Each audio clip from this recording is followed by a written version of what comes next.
All right, welcome everyone. I'm really excited to be with all of you tonight. We have a powerhouse of voice writers in our presence, and I'm really excited to share this field of court reporting, captioning, using voice as the method. So I'd like to welcome you tonight. Also in attendance, I'm going to be introducing some working court reporters. We have a student of ours who's going to talk about her experience. We have our court reporting judicial instructor, Margaret Abernathy, with us tonight, so I'm real excited to have her. Chris Cosgrove, who is our instructor for our captioning program, was here earlier. He did have to leave. He's got a class that starts at 7. So we definitely want to acknowledge Chris and Margaret, who really are the foundation of this program here at the College of Court Reporting.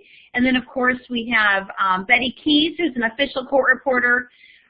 We have Caryn Broome, who is a CART provider. We have Brenda Schmeltz from NVRA, who's going to be talking to you about the National Verbatim Reporters Association. And so it's just going to be a really great, informative presentation. We also have some working court reporters with us that are here to support the voice community, and so we want to thank them for their attendance.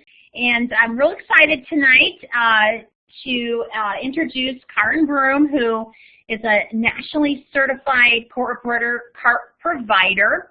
And so she's going to give us a little introduction about herself, tell us a little bit about herself, then she's going to actually demonstrate for us tonight.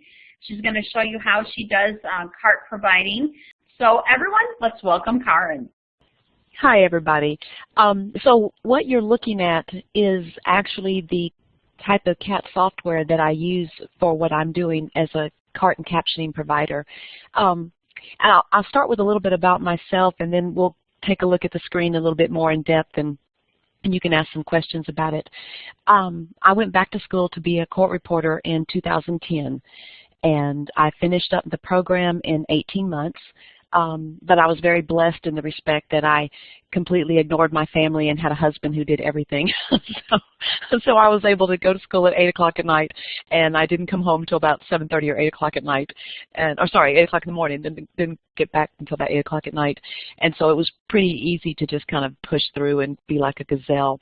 So I graduated in June of 2011, took my certification test, had actually taken some of it prior to graduation, got passed the first three sections, the Q&A, the literary, the jury charge, and the written test, all in the first time, and then I had to actually take the Q&A again to pass that. So when June came along, I finished up the testing, was able to get my Georgia certification, and started working by July. I was really very blessed in some respects. I did a lot of deposition work and a lot of courtroom work, but then I was given an opportunity to try captioning, or CART actually we call it, for a student, and that led me to basically become just a CART provider. And so now the times that I go to court are on behalf of the deaf, and I go for trials and different other scenarios that the deaf need in court, whether it's a divorce or, like I said, a trial. And then other than that, I am working full-time as a CART provider, and I work for educational facilities as well as businesses. And some of the clients I work for you would have all heard of, such as Pfizer Pharmaceuticals, Microsoft, Coca-Cola, the Social Security Department, the CDC, and it just goes on and on. So we have and then there's lots of educational facilities as well. I've worked with students in Harvard, Oklahoma State University, I can't even talk now, I can't even think, a bunch of colleges in California, University of Georgia, West Georgia College, and it's really fun. It's kind of the best job that I've ever had. I love court reporting, don't get me wrong, and I wouldn't be a captioner if I had not started out as a court reporter, but I do love the captioning. For me, it's very individualized, and I get to work very closely with the clients that I'm supporting, and it's very, very hard. So I really like the challenge. I like the opportunity to push myself really hard. What you're looking at right now, if you can see my mouse moving, the black screen here, where the words captioner and testing the captions are, that is the actual screen that I work from and that what I see. On the right-hand side of that, here in this white rectangular box, are the words that I'm saying. When you look down here where they're, let's see if I can click it, when I have my name, Caryn, on the black screen, but if you look over on the right-hand screen, it says Caryn. The reason that is because voice recognition doesn't like my name. It likes Caryn better. But through the beauty of the CAT software, I'm able to take that name, Caryn, and turn it into my name, Caryn, for this specific job, so that anytime my name is said, then I can just say the name Caryn. Dragon recognizes it, always sends over Caryn, and this CAT software called Eclipse turns it into Caryn.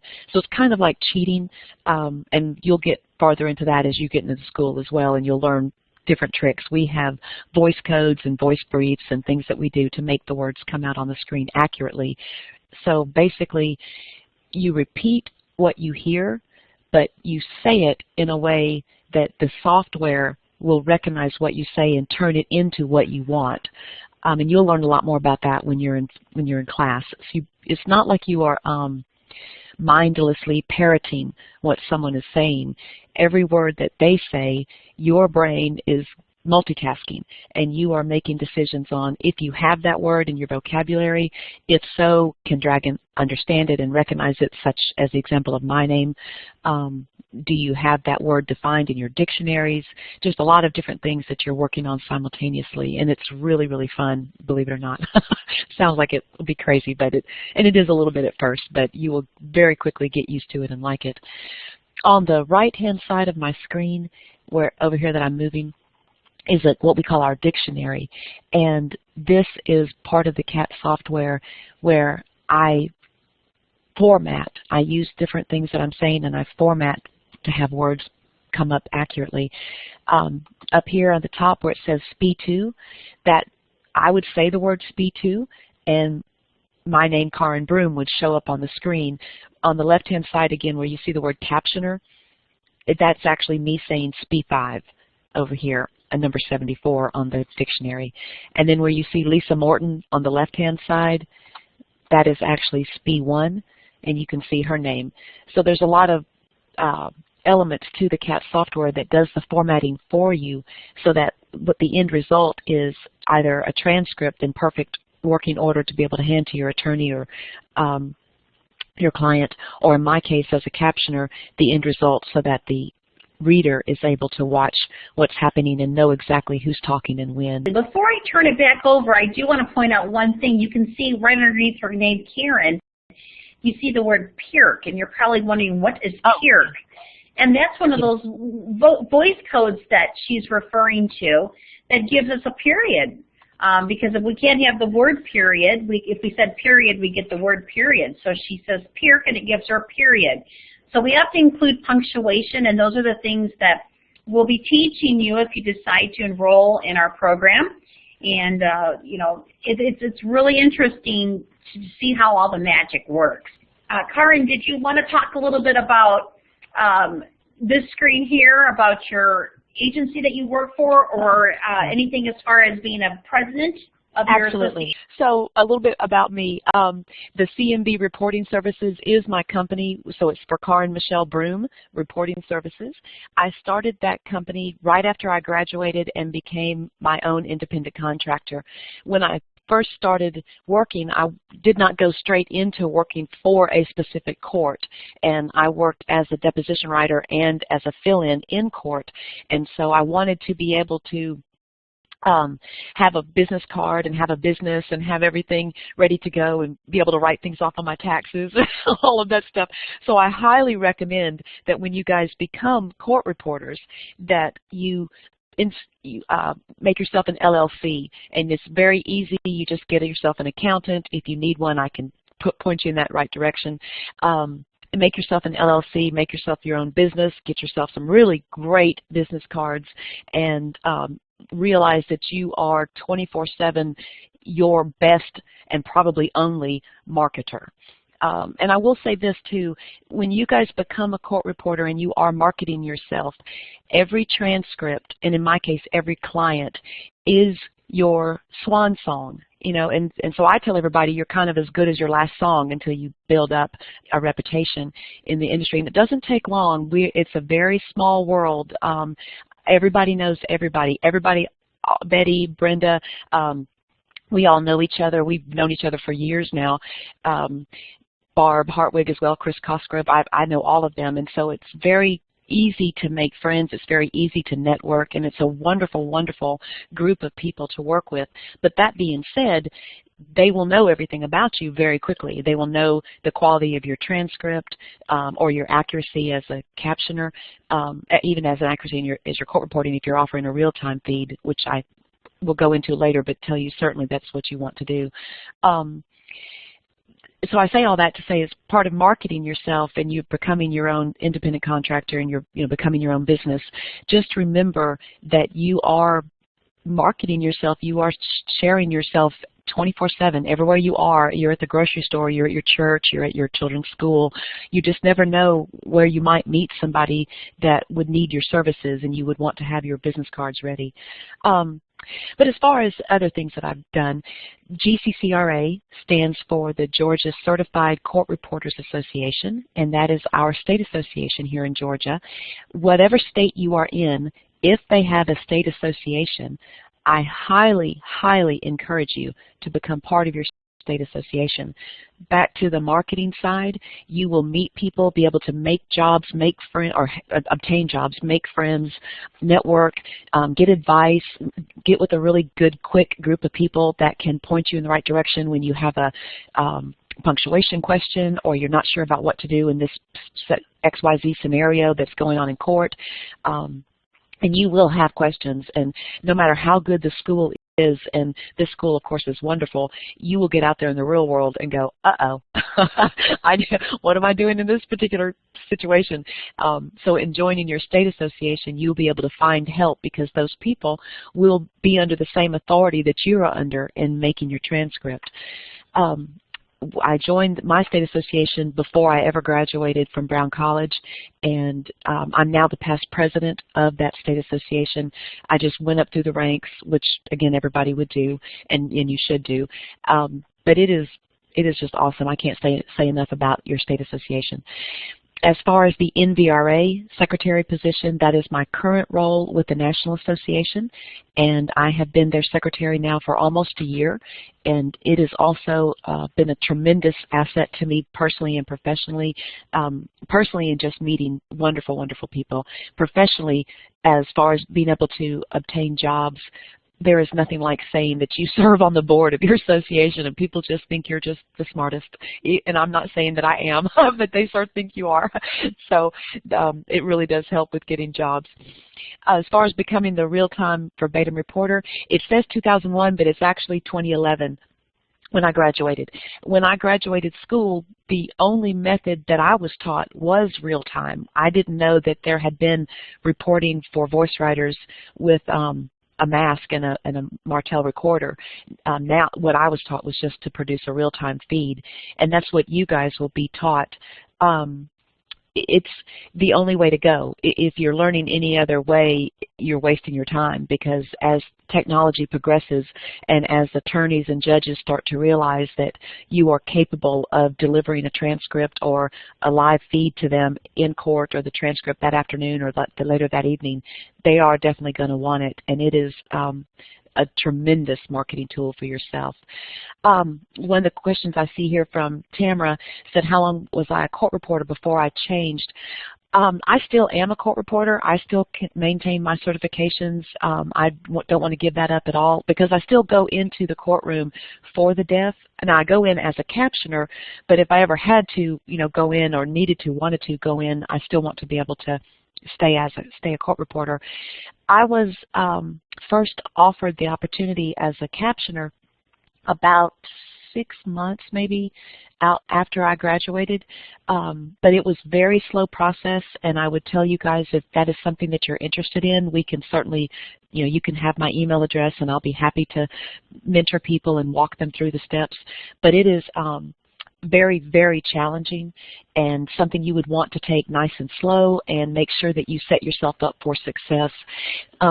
In the court reporting field, your main goal, your main objective is to produce a timely and accurate transcript. And you are given an opportunity after the takedown to do that. And it's, you know, depends on the time that they need, and it can range somewhere from just a turnaround of 24 hours to 2 weeks. But in captioning, that same real time has to be spot on, as close to 100% accurate right that very second.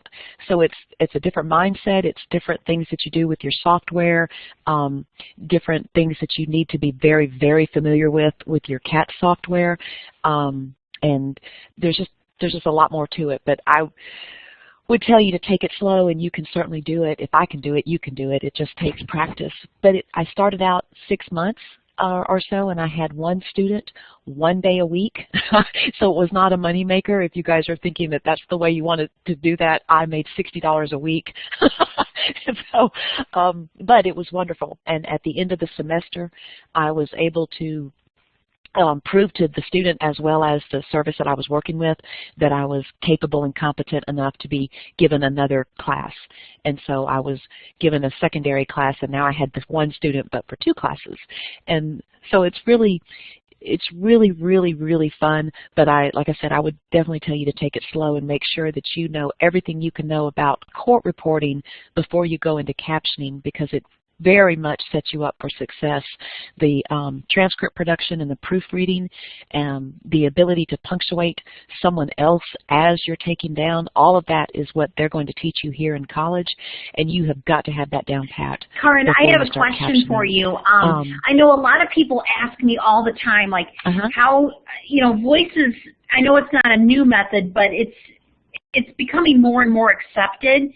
So, like in the state of Georgia, do you feel like everyone, right, if we had anybody that was from Georgia, would have an equal opportunity to apply it? Freelance agencies, official positions, captioning? Absolutely. Oh, absolutely. Yes. I would say in Georgia, we are probably 50-50 between machine writers and voice writers.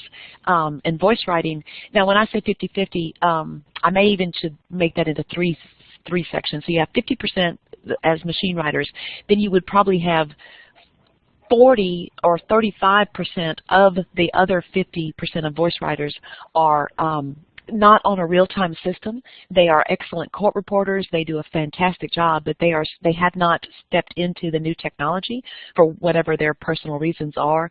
And then we have, you know, 15, maybe even up to 20% of the people coming out of college now that are the real-time voice writers. And what I mean by that, they may not offer a real-time feed every single day, but they have the software and the training to do so. I want to show them this picture of you at work. So do you want to tell them a little story about why you have all your equipment set up in your car?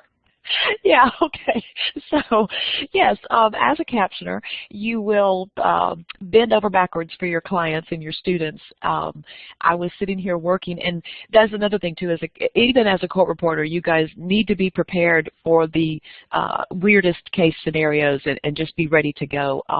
So everybody, a court reporter or a captioner, is going to have a backup system, and on that backup system, they're going to have the same software. It's just something, if your computer just exploded, that you can just open up your secondary computer and go to work.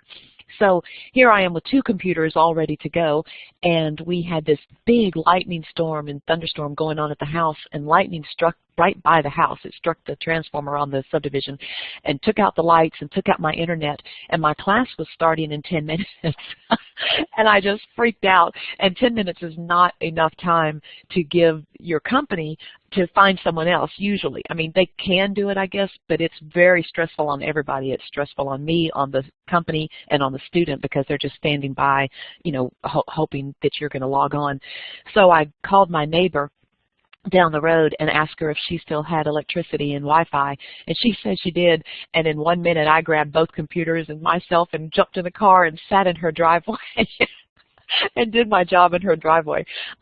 You were trying to get her Wi-Fi, right? Yeah, so I hit her Wi-Fi, everything was good, and I don't recommend using Wi-Fi by any stretch because it's too unreliable, obviously, because of the weather, but in this particular case, I felt like I didn't have a choice. So I have both computers, as you can see in the picture. The one down below me, if you're looking at me, I guess it'd be the left side of the picture, that's my Eclipse screen, and then the computer to the right that has mostly the white background, that's the secondary computer. And the reason I have the secondary computer is to be able to see what the student sees. That helps me be a better writer, because I just watch that screen when I'm working, and then I see any mistake I make, and I just see if there's any hesitation in the software or hesitation in the internet speed, and it just allows me to be a better writer for my client. So anyway, so there's the story. It did only cost me a bottle of wine. I bought her a bottle of wine and brought it to her house that afternoon, told her thank you. And she was like, hey, for a wine, you can sit in my driveway any day you want. That's cute. That's cute. Would you like to talk about the certification process that you went through, the registered cart provider? Just tell us a little bit about that experience. That was wonderful. I was so glad that NBRA was able to obtain that certification. And you guys that are interested in one day becoming a cart captioner, you're going to want this certification. The biggest reason you're going to want it is it's going to stand for you on your business card when nobody knows who you are and what you do. They'll see those initials and they'll know that you have taken the steps to at least pass a test that's quite challenging. So the registered cart provider test, I took that, goodness, I'd been captioning for probably over a year before I even took the test, because that's when NBRA got it all offered and stuff. And I even didn't pass it the first time. I am actually like test phobic. I'm not sure if that's an actual word, but I freak out. I can caption somebody live and have, every day, but then you say the word test and I just cry and curl up in the fetal position. So I had to take the test a couple of times, but I did pass it, and it's very, very good. It's like it's 180 word per minute literary test, which could be, literary means anything. It could be instructions on how to change a light bulb, or it could be the President Obama's last speech. It could just be anything. So they grade it 180 words a minute, and they grade 5 minutes of an 8-minute test, and you have to have a 95% accuracy. But that being said, back to the initials, I have gotten numerous jobs because they see that and they just know that I have that skill set ready to go. That being said, most companies, all companies that I've worked for, and I believe most companies out there, they will still test you themselves even though you have the certification, because that's just how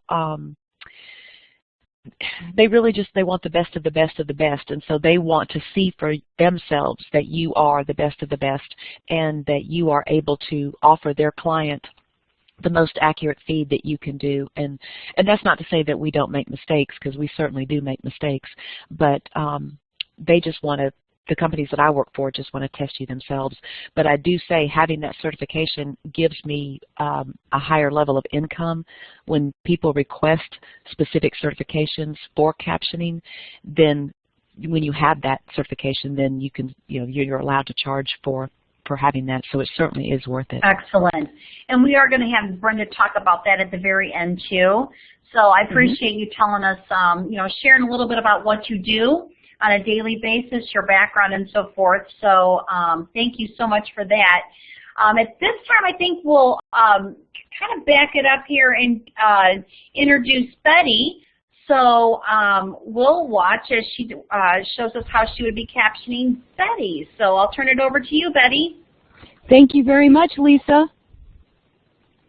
I was an accountant when I was introduced to court reporting through some very special people who were not only in the court reporting industry, but were involved in the ground floor development of speech cat technology, and they introduced the first speech recognition-based computer-aided transcription software to the industry in 1997. I met them in 1999, and I've always been a very detail-oriented person. I've always been a creative person. I've always been a thinker. I like to work with strategy. I like to work with people also. I don't like to just sequester myself in a cubicle and add up numbers all day long. There is a certain satisfaction to that, but when I found court reporting and SpeechCat software, and I use the same cat software Caryn does, by the way. It's called Eclipse. But SpeechCat is a generic term, or voice cat. I'll just use that as a generic term to describe the type of software. I was fascinated. I thought, oh my goodness, I can do this for a living. I can listen to what others are saying. I can repeat their words, and that's what I'll do. How interesting and cool is this? It was very exciting to me. And since that time, that was back in 1999, since that time, it's become a very, very known method of court reporting. You see speech recognition software advertised on TV commercials. Attorneys are using it. Secretaries are using it. Doctors are using it. People from home are using it. College students are using speech recognition software to do transcription and send emails. We have voice recognition on our phones, speech recognition components to our phones as well. So it's really a logical progression where we're headed in the court reporting industry is incorporating the use of the speech recognition technology. Of course, it's been applied since 1997 when it was first introduced, but now we've come really, really far with this technology, and we have a wonderful association, National Verbatim Reporters Association, who offers all the certifications we need to show our credentials, that we can provide real-time services at the expected standard industry accuracy and speed rates. And anyway, it's just a really cool position to be in, a job that a lot of people don't know about right now. A lot of people don't really know about court reporting. They maybe see a court reporter on television in a courtroom, and they'll notice the court reporter, but no one really thinks that it would be a cool career to have.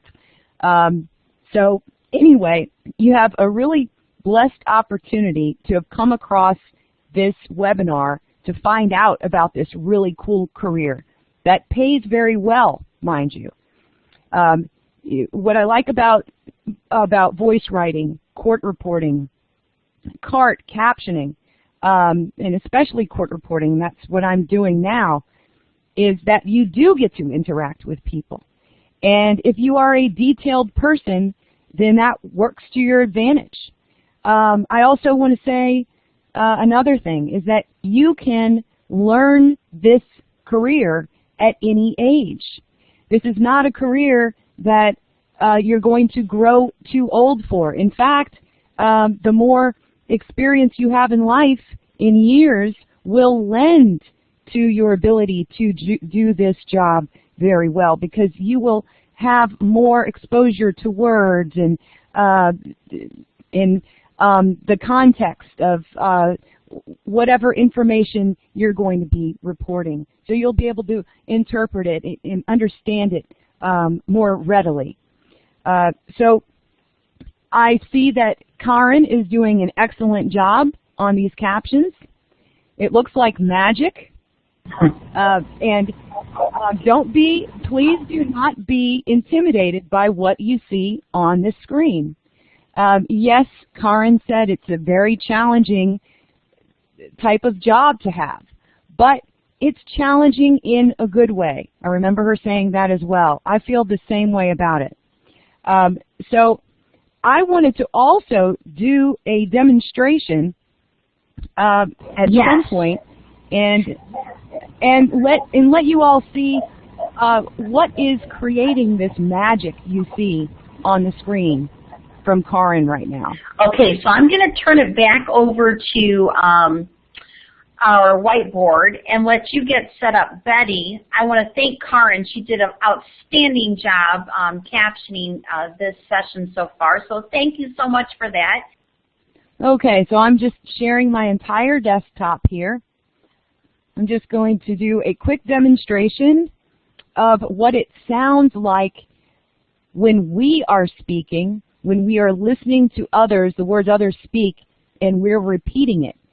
So it's kind of like, it sounds like the English language mixed in with a little bit of foreign language. And I'll be identifying speakers, and I'll be punctuating at the same time. Drex 1, state your name for the record. CAC, Bonnie Smith. Keek, Ms. Smith, you've heard my description of your accident and the treatment you've received, Pirk. The Commissioner has all of your medical records, Pirk. Is everything I've said true and correct to the best of your recollection? CAC, yes it is. Keek, have you been involved in any new accidents or sustained any new injuries to your left knee? CAC, no. Keek, could you please tell the Commissioner what, if any, present complaints you have to your left knee? CAC, I have limitation in the use of my knee, Pirk. I have always had constant pain, Pirk. I have difficulty climbing stairs, Pirk. I have to help with grocery shopping and can't do it very well, Pirk. I can no longer do certain things around the house, Pirk. I can't run around and play with my son, Pirk. I can't go for long walks, Pirk. I can't... Dosh, I can stand only a small portion of time, walk a small portion of time, before the pain will intensify and I have to stop. Keek, are you currently taking any medications for the pain in your left knee? CAC, Celebrex, 200 milligrams, to offset the inflammation. Keek, are you presently working? CAC, no, I'm not. Pirk, I'm looking for work, Pirk. I am having a difficult time finding a job, so I am considering to add more education for a trade to do something different. SP1, Your Honor, I don't have anything further, Pirk. Thank you. Crex 2. Ms. Smith, with respect to the vocational rehabilitation and your plans, that aspect of your claim was settled for $20,000 with an amount going for an attorney's fee and the remainder intended to be used for your retraining program and to provide you with some income during that period of retraining. ITR, CAC, that is correct. Okay, so I just wanted to point out, when I stumble, I just insert a double dash right after to make the record more clear. I also I can edit as I'm dictating if I do make those mistakes. There are things I can do like word swaps.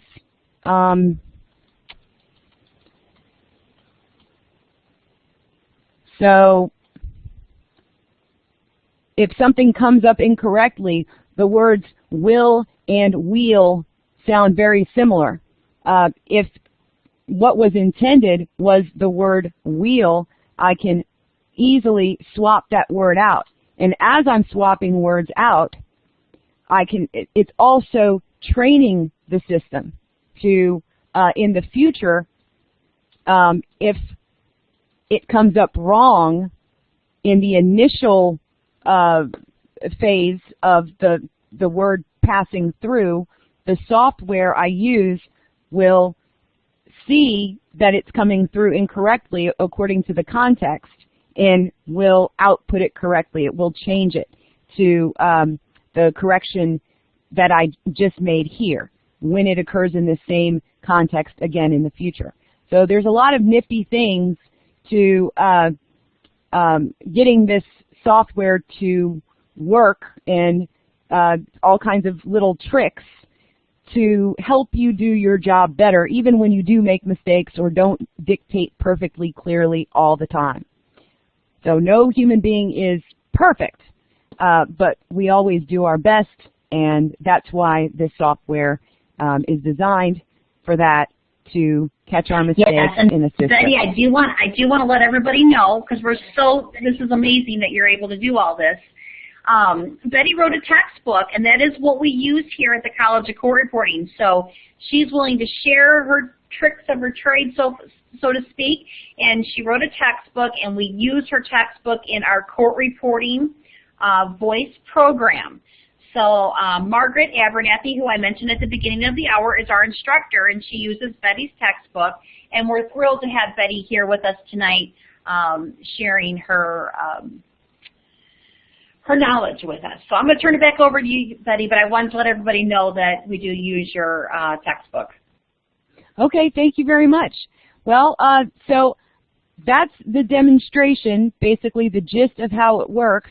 Let me just pull up a PowerPoint real quick. I want to show everyone kind of what this is a picture of me that is on the cover of the real-time voice writing books and voice writing method books. And this is kind of the environment I worked in when I was a freelance reporter. Shows how I had a bunch of cables hooked up to another computer of an attorney, and I'm sitting there and I'm dictating. The dictation device that I'm holding there, it's called a speech silencer. It quiets my voice. It prevents it from being heard by others in the room nearby, so as to not disrupt their train of thought. Really, it's important for you to speak in such a way, in a low volume, but clearly enough to get accurate translations, but it's very important that no one can hear you outside of your speech silencer, because you are working with others nearby in the court reporting environment. Basically, what you'll need is a laptop computer, speech recognition in CAT software, the speech silencer, a USB sound card for processing your speech to text, and then this is how you would hold your speech silencer. And it's not an uncomfortable thing to have to do.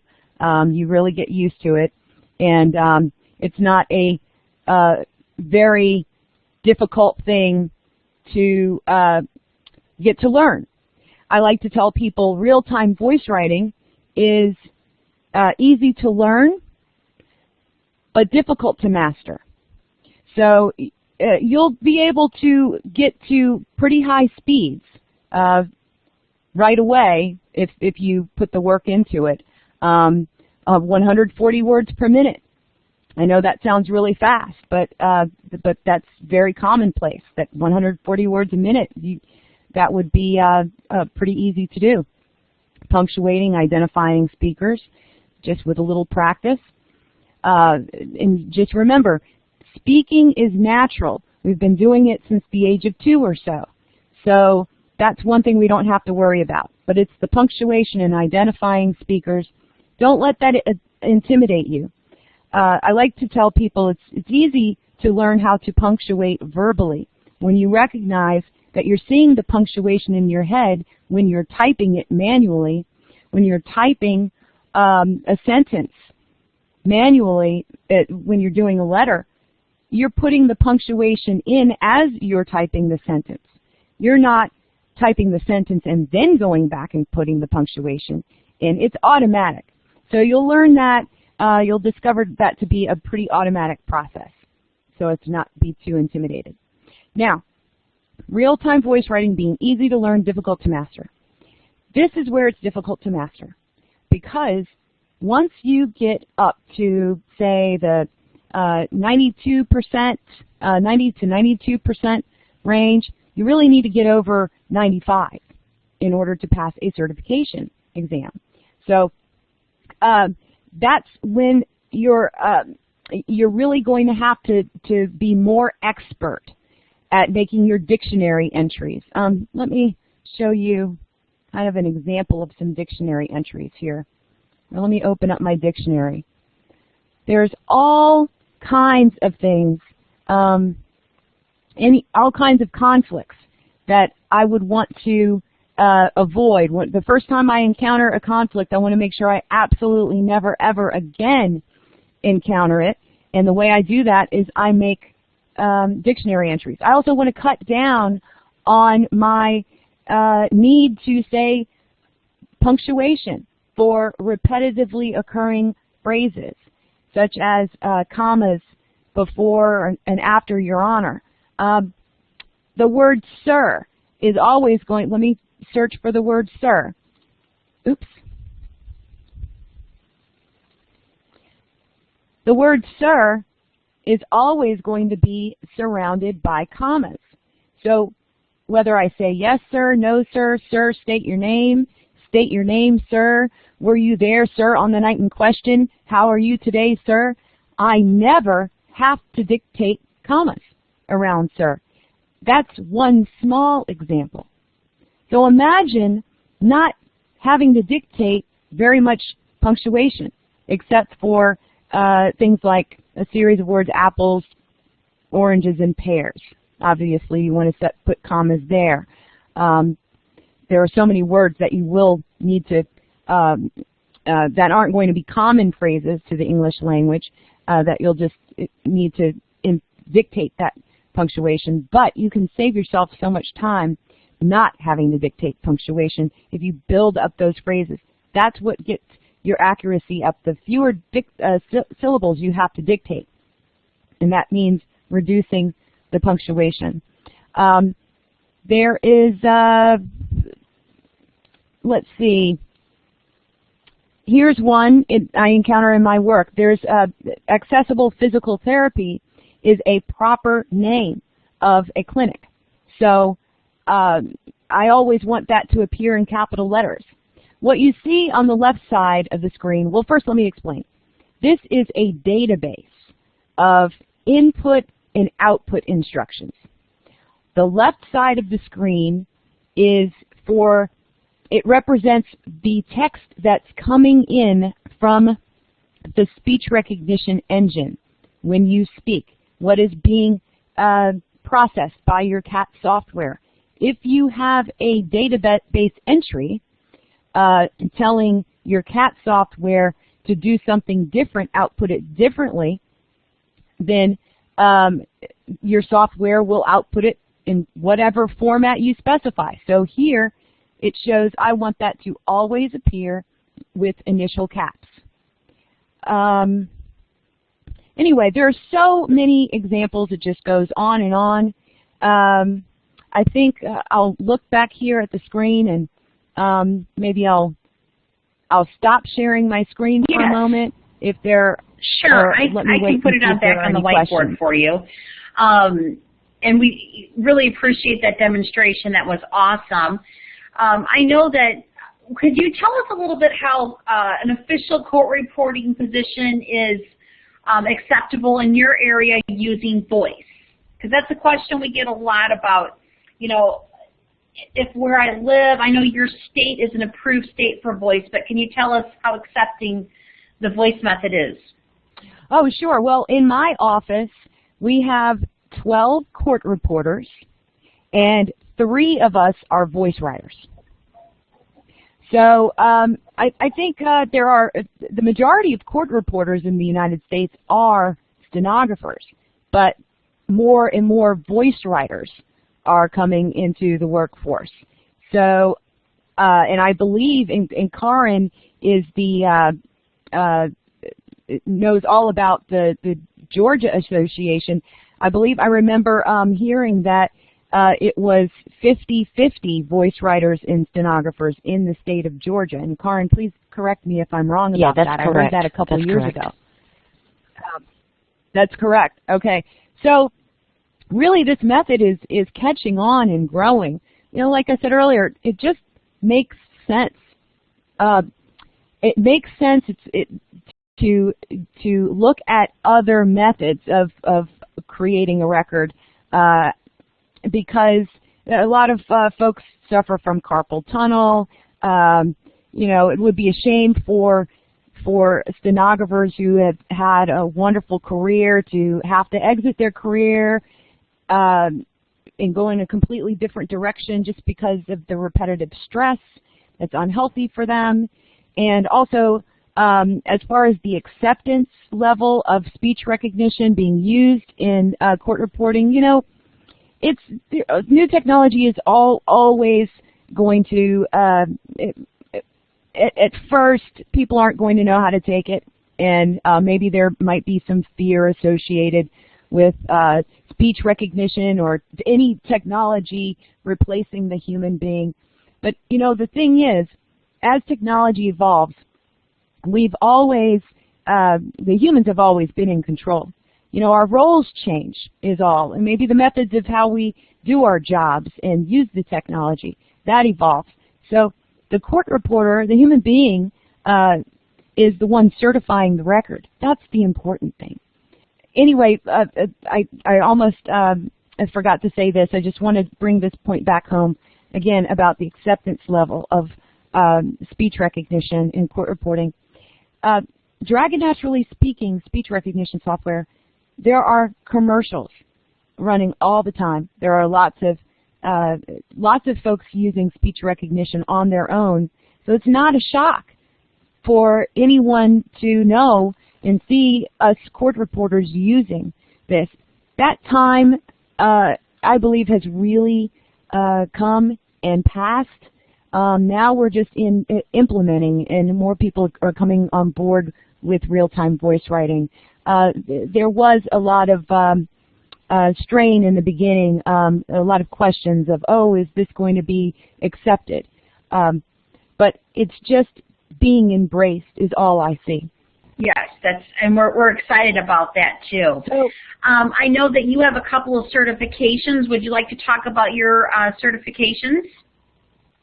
Sure. I became a certified verbatim reporter in 2000. Well, first, before that, I became a certified court reporter for the state of Louisiana in 2000, and I believe I got my CVR, Certified Verbatim Reporter certification from National Verbatim Reporters Association in 2000. Actually, could you go back to the prior screen? Sure. Oh, okay. Yes, now I remember. Okay, and the Certified Verbatim Reporter certification, that's not listed here, but that is NVRA's base level certification. That is not testing your real-time skills. That is you dictating and transcribing however you choose, and you have the ability to proofread and then turn in the test.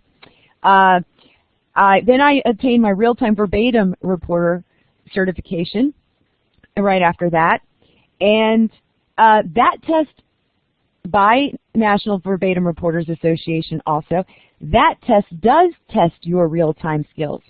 So there is, you need to dictate all your punctuation, all your Q's and A's. You need to apply your voice writing theory, however you need to dictate words differently. It's a lot more involved as far as your initial output. That is what is graded, and you are not allowed to edit that test at all. I also have a CSR from the state of Illinois, and I've been involved with speech recognition technology since its inception with court reporting, pretty much near its inception. Worked with the people who were in the ground floor development, and I've stuck with it. And I am an official court reporter because I love court reporting. I just happen to be interested in sharing my knowledge and experience with others in the form of books as well.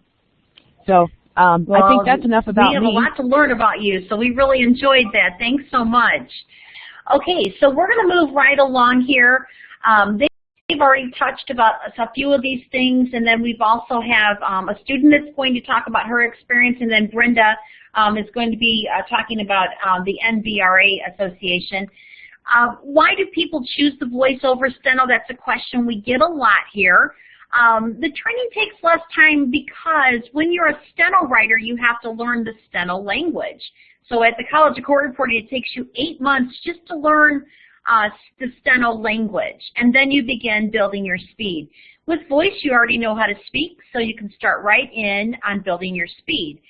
You still need a great, strong educational background, and so far, Brenda, correct me if I'm wrong, there's about 36 states that will approve the voice method for the judicial world, and that we're hoping is going to grow to all 50 states at some point, but I know MBRA is working on that. And most of the voice captioners work remotely from home.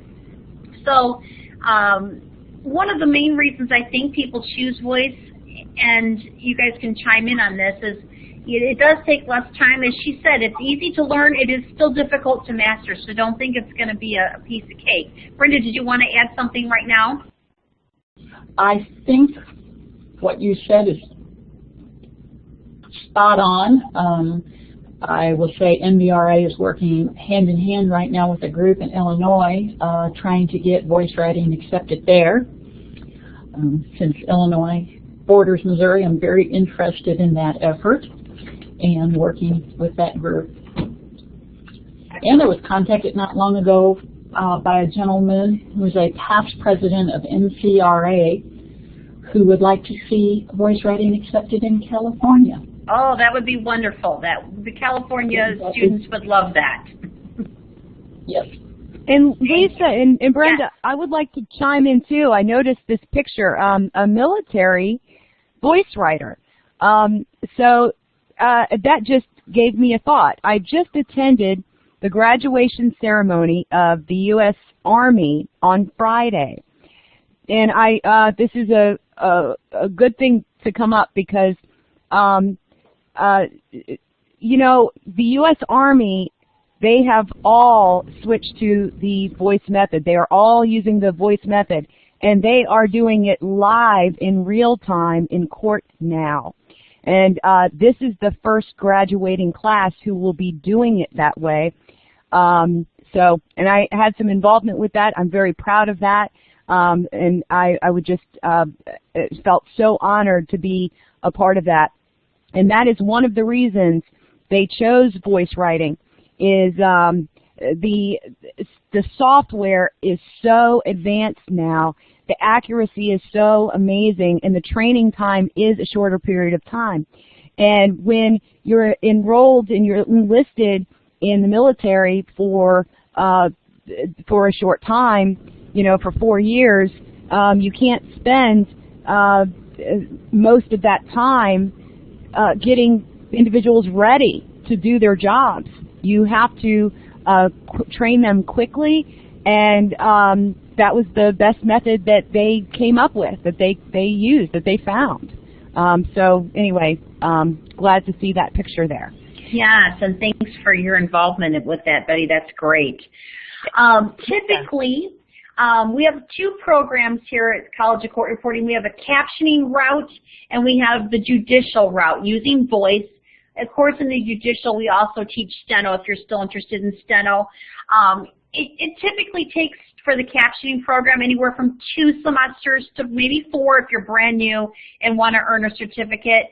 And with court reporting, if you want to earn an associate's degree, somewhere between 5 to 8 semesters. Some of our students who were in steno and transferred into voice, they're going to cut that down because they've already have their academics. So we're going to touch on that in just a minute, and we have a student here to talk about that. In our captioning program, we would require that you purchase Dragon Naturally Speaking software. You have to have a headset microphone because a captioner can actually, they work remotely, so they don't have to use the mask. They can use an open mic. They need that sound pod. As she mentioned, a 16-gig computer. That's on the lower end, up to 32 gigabyte for captioning. There will be textbooks, and you'll need some earbuds. The difference between the court reporting program is we teach Eclipse Vox using Turbo software, which is the equivalent of Dragon. They have to have the silencer mask. They also need a headset, the sound pod. They need at least 16 gigs, and they also have to have textbooks. So the equipment is somewhat similar, except for the mask and the open microphone.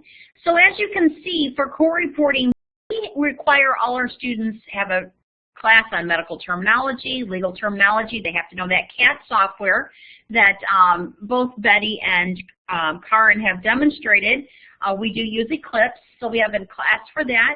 They have to learn how to produce a transcript. We do teach a class that prepares them to pass certifications.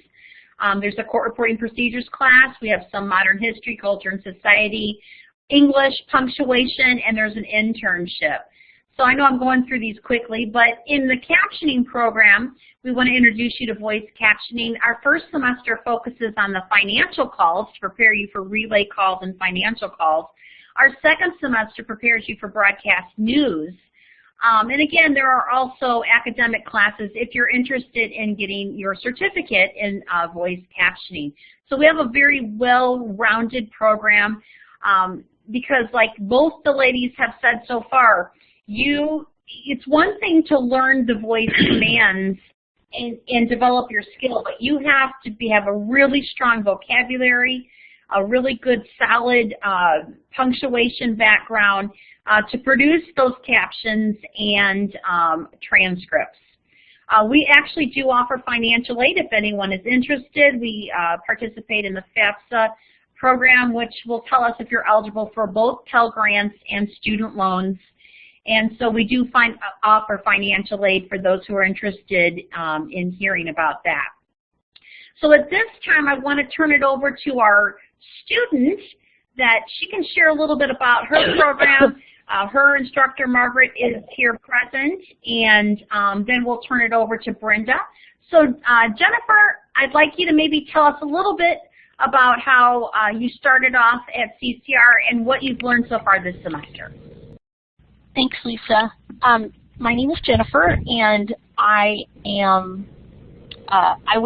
transferred from another school. I was in another school doing a stenography program, and I got stuck at 120.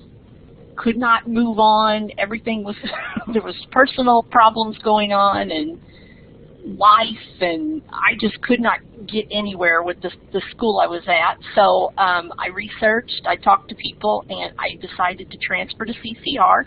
I transferred there last year and absolutely loved it. Everything is great at CCR. I was in the steno program, and I only advanced to 120, 140.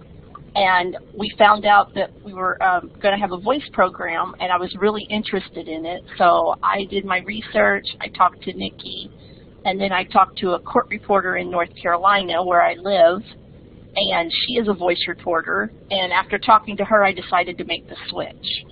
So this is my first semester, and this is the new program, so we're all learning it bit by bit. Another thing I really am trying just to figure out and get it to click in my head is I had to switch software as well. So I went from Case Catalyst and Steno to now Eclipse, and so that is a whole new ball game, trying to get that, learning everything with Eclipse. So I'm getting there, slowly but surely. But we started testing in week 4, and in week 6 was our midterms. I started at 120 because that's where I started at Steno to be comfortable with, and I passed 3 speed levels, and I'm currently in 180. Woohoo! That's awesome! Listen to that. Yeah, we're so proud of you. And it just gave me a boost in confidence. I know I can do it. Now I'm at 180, and it's really, really fast. So all I keep thinking in my head is, what is 225 going to be? Another thing I'm trying to learn and get down pat is those voice codes, because those are really going to help with your writing. And I've got a few down, but that is another thing, just trying to learn them as I go along. Just right now, what I've been doing is just getting the words in.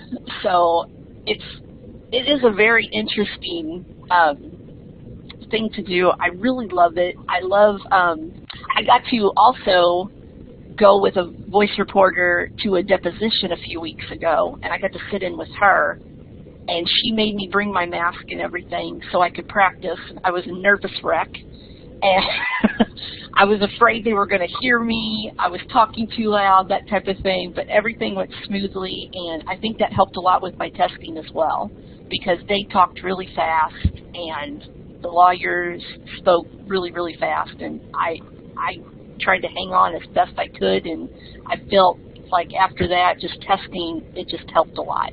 That's great. So that is basically what I'm doing right now. That's great, and we appreciate hearing from you.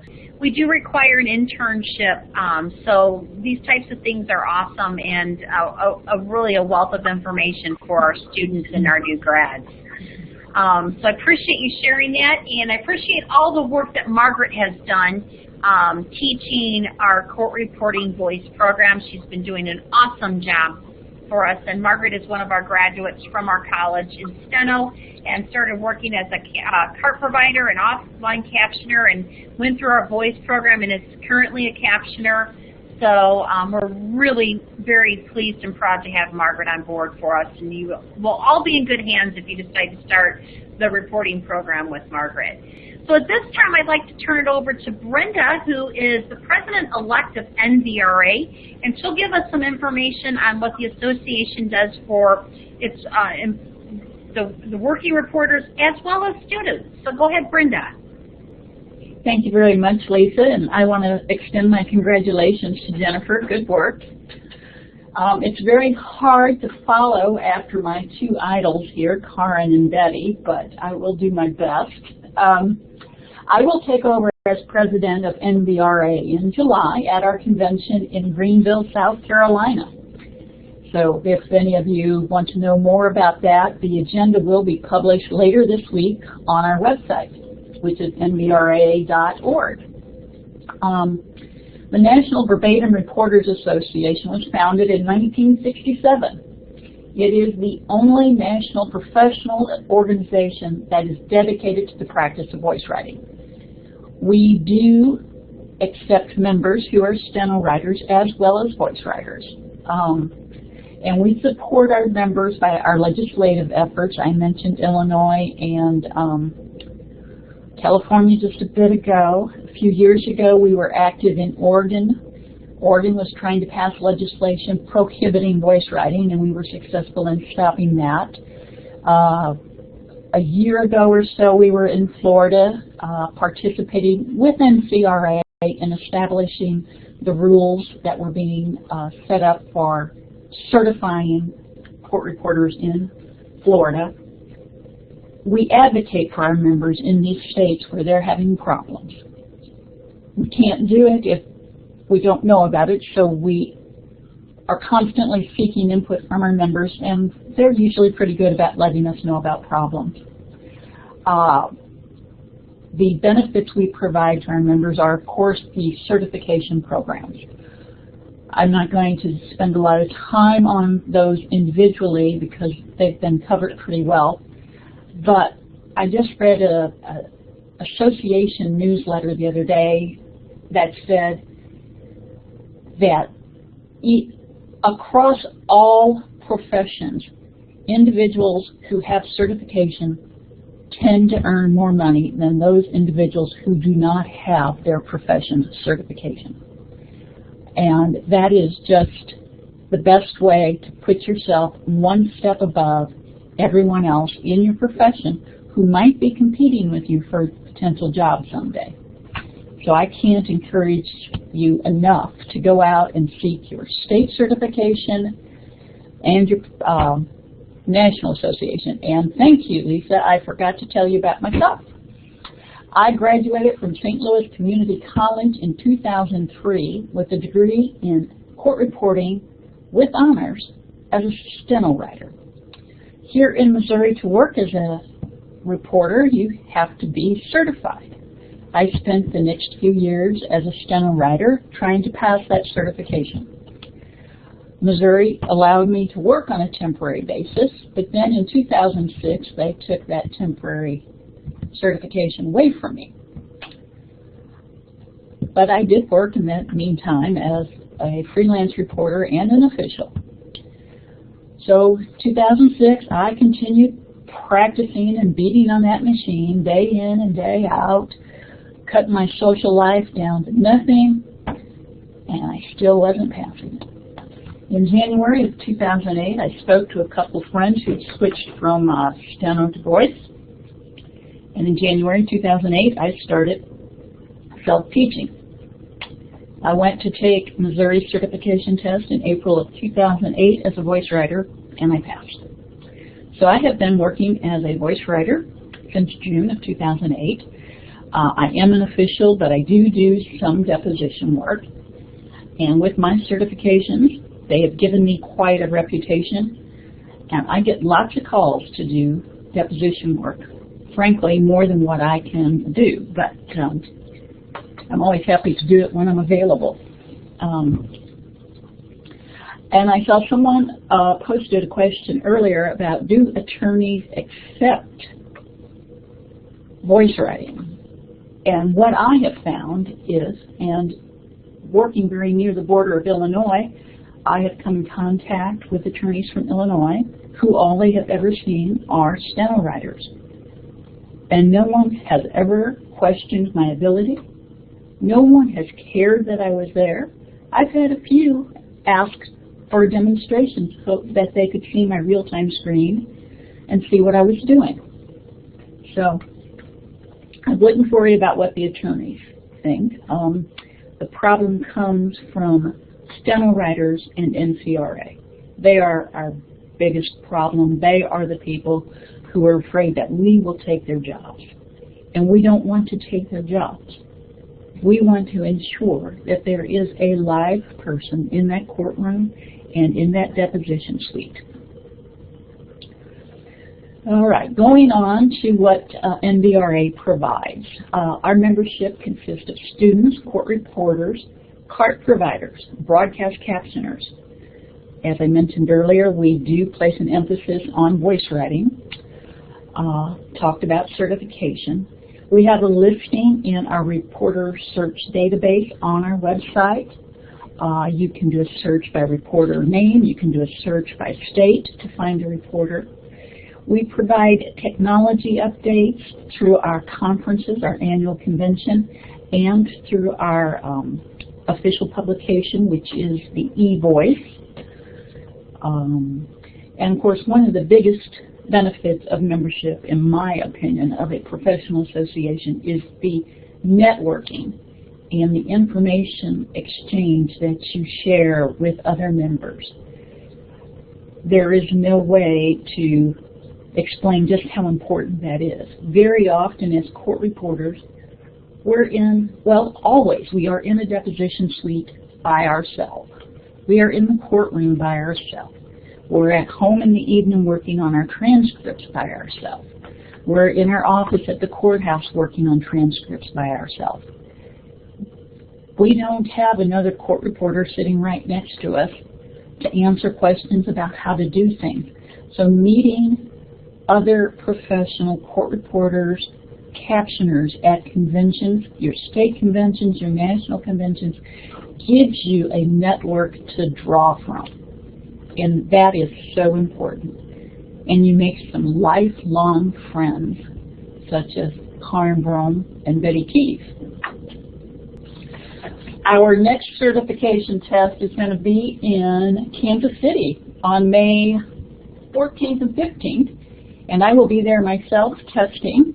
So I would invite any of your students to, if they're going to be there, step up and say hello to me. All right, great. So I'm going to turn the recording off at this time. We're going to open it up for questions.